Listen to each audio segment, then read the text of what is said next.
Hello everyone, সবাই কেমন আছো? আশা করি সবাই ভালো আছো। তো আজকে একটু বাজারে বেরিয়েছিলাম।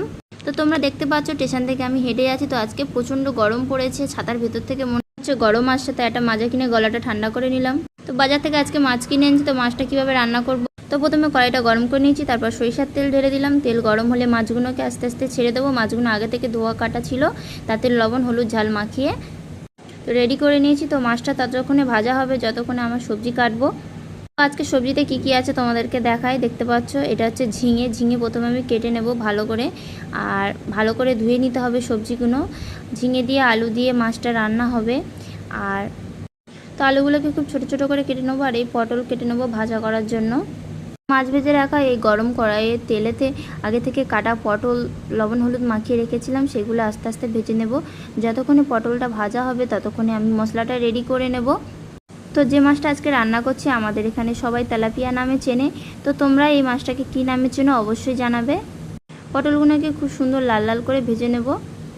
তো একা হাতে সব কিছু সামলানো মুখের কথা নয়, ফোন থেকে ক্যামেরা পর্যন্ত এই রান্নার যে ভিডিও কেউই সাহায্য করেনি।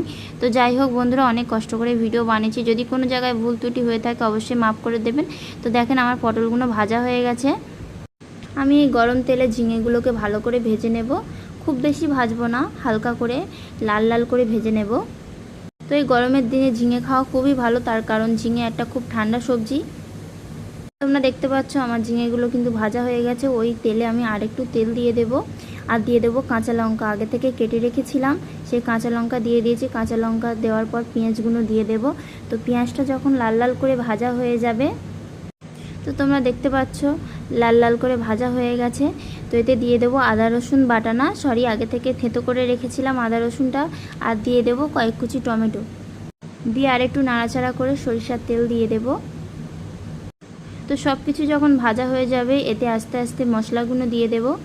প্রথমে দিয়ে দেব লবণ, তারপরে দিয়ে দেব হলুদ গুঁড়ো, তারপরে দিয়ে দেব জিরে ধনিয়া লঙ্কা গরম মশলার গুঁড়ো। তারপর ভালো করে নাড়াচাড়া করে মশলাটাকে কষিয়ে নিতে হবে।